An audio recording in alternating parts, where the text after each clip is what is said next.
Hindi lang mamahalagang isyu at usapin ang isinalang kaninang umaga matapos ang ikawalong public hearing ng Sangguniang Panglungsod.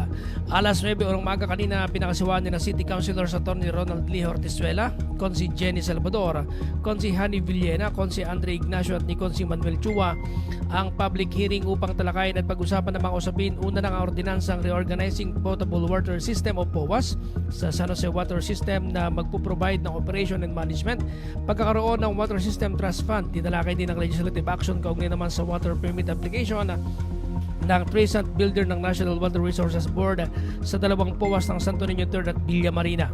Kasama din sa usapin ng legislative action sa hiling ng Ulysses Internet at ang Sen 1 Internet. Highlight din ng public hearing ang proposed amendments ng Ordinance Number 14-033, an ordinance adopting the Anti-Muffler Modification Ordinance Act of San Jose City, as amended naman ang Ordinance Number 17-046 at 24-009 na kung saan may bisita mula sa tanggapan ng LTO San Jose, Senro ng LGU, Public Order and Safety Office, ngayon din ng mga kinatawan mula sa barangay. Problema dito ang mga umunoy nagkakarerang mga malalakas na tunog ng mga motor, partikular sa bypass road ng Upper 2nd, Santo Niño 2nd at papuntang Kaanawan na kung saan hinggil dito ay lalong higpitan ang pagbabantay katuwang ang PNP at ng Traffic Management Office, habang isasama na rin sa adaptation ang bigyan ng penalty ang mga motor shop, talyer at mga machine shop na nagmo-modify ng mufflers. Gayon din bahagi din ng paghigpit sa mga nangyayaring aksidente sa kalsada.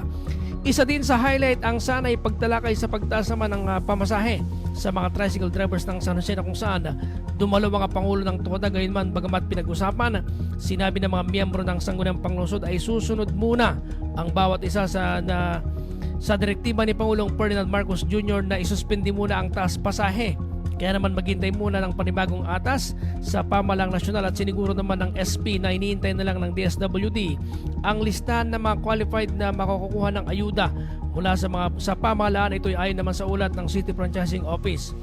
Nilinaw din ng City Franchising ang requirement ng mga makakukuha ng ayuda ay depende sa guidelines ng DSWD. Guideman, sisikapin pa rin ng lokal na pamahalaan ang mga posibleng tulong dahil ramdam naman kahit sa ang panig ng bansa ang krisis, partikular na sa pagtaas ng presyo ng produktong petrolyo.